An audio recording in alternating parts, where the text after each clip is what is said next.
Salam sejahtera dalam kasih-Nya Tuhan kita Yesus Kristus. Selamat bertemu kembali saudara dengan renungan firman Tuhan pada hari ini. Puji Tuhan. Tema firman Tuhan pada hari ini adalah menjaga hati. Mari kita buka dalam kitab Amsal 4 ayat 23. Jagalah hatimu dengan segala kewaspadaan, karena dari situlah terpancar kehidupan. Puji Tuhan. Artinya saudara, kita harus menjaga hati kita dengan sungguh-sungguh. Kalau hati ini baik saudara, maka yang terpancar adalah kehidupan. Kalau tidak baik, maka yang keluar adalah kematian. Ya, itu sebabnya kita harus sungguh-sungguh menjaga hati ini. Puji Tuhan. Sebenarnya saudara, apa yang ada dalam hati manusia? Tuhan Yesus menunjukkan paling tidak ada dua hal yang ada dalam hati manusia. Ya, yang pertama, mari kita baca dalam Injil Markus pasal yang ke-7 ayat 21 sampai 23. Sebab dari hati orang, 1, timbul pikiran jahat, 2, percabulan, 3, pencurian, 4, pembunuhan, 5, perzinahan, 6, keserakahan, 7, kejahatan, 8, kelicikan, 9, hawa nafsu, 10, iri hati, 11, hujat, 12, kesombongan, 13, kebebalan. Markus 7 ayat 21 sampai 22 ini saudara menuliskan ada 13 hal yang timbul dari hati orang, ya. Diurutkan mulai nomor 1 sampai nomor 13. Kalau kita perhatikan, saudara, tepat di tengah-tengahnya, yaitu urutan nomor 7, dituliskan kejahatan. Ya, nomor 7 pas di tengah-tengah, dituliskan tentang kejahatan. Kita baca ayat yang ke-23. Perhatikan, saudara, semua hal-hal jahat ini timbul dari dalam dan menajiskan orang. Ya, jadi Markus 7 ayat 21 sampai 22 menjelaskan 13 hal dan tepat di tengah-tengahnya ditulis kejahatan dan disimpulkan pada ayat 23 dikatakan semua hal-hal jahat ini. Ya, jadi isi hati manusia yang pertama adalah kejahatan. Ya, kejahatan. Yang kedua kita baca dalam Injil Matius pasal 15 ayat yang ke-19. Karena dari hati, 1, timbul segala pikiran jahat, 2, pembunuhan, 3, perzinahan, 4, percabulan, 5, pencurian, 6, sumpah palsu, 7, hujat. Ya, Matius 15 ayat 19, saudara, menuliskan 7 hal yang timbul dari dalam hati manusia, di mana di tengah-tengahnya, yaitu urutan yang keempat, dituliskan tentang percabulan. Ya. Kalau kita baca ayat yang ke-20, coba kita perhatikan, dikatakan itulah apa saudara? Yang menajiskan orang. Ya, tetapi makan dengan tangan yang tidak dibasuh tidak menajiskan orang. Ya, ayat 20a, itulah yang menajiskan orang.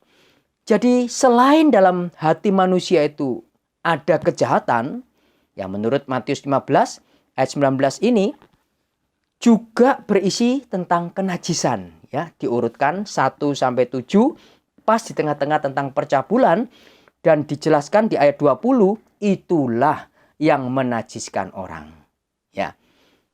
Mari kita akan melihat saudara bahwa roh jahat dan roh najis ini saudara mempunyai cara kerja yang berbeda. Ya. Roh jahat dan roh najis mempunyai cara kerja yang berbeda. Kalau roh jahat, saudara, biasanya bekerja secara terang-terangan. Misalnya, ada orang yang kerasukan. Ya, kerasukan roh jahat. Orang yang merampok. Ya, ini terus terang, saudara. Membunuh dengan terang-terangan. Ya, bahkan dilakukan di siang hari. Ya, seperti baru-baru ini yang banyak kita dengar di Amerika terjadi, saudara. Pembunuhan yang dilakukan pada siang hari. Ya, ini semua adalah kerja daripada roh jahat, saudara. Yang kedua, roh najis bekerja secara tersembunyi, saudara. Ya, roh najis bekerja secara tersembunyi, tidak terus terang. Kita baca dalam Wahyu 18 ayat yang kedua. Dan ia berseru dengan suara yang kuat katanya, sudah rubuh Babel, kota besar itu. Dan ia telah menjadi tempat kediaman roh-roh jahat dan, perhatikan saudara, tempat bersembunyi semua roh najis dan, diulang kembali, tempat bersembunyi segala burung yang najis dan dibenci.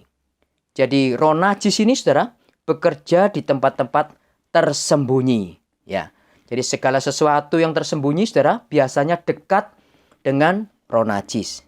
Itu sebabnya kita harus berhati-hati saudara. Ya, misalnya seseorang pergi tanpa memberitahu kepada pasangannya, suami atau istrinya dengan sembunyi-sembunyi. Ya, anak-anak yang pergi ya tidak memberitahu kepada orang tuanya secara sembunyi-sembunyi. Ya, telepon secara sembunyi-sembunyi, WA sembunyi-sembunyi, ya mungkin juga nonton sembunyi-sembunyi.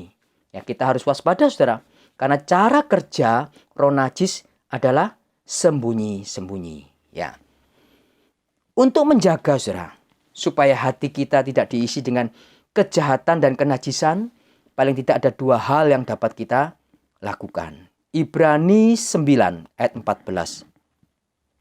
Nah, di sana dikatakan saudara, bahwa darah Kristus yang menyucikan hati nurani dari perbuatan sia-sia dan lewat ibadah kita kepada Tuhan, kita mengalami penyucian hati, saudara. Ya, yang pertama, kita mengalami penyucian hati oleh darah Kristus dan kita beribadah kepada Tuhan. Yang kedua, saudara, kita baca dalam Mazmur 119 ayat yang ke-11. Saya tuliskan dalam firman Allah yang hidup.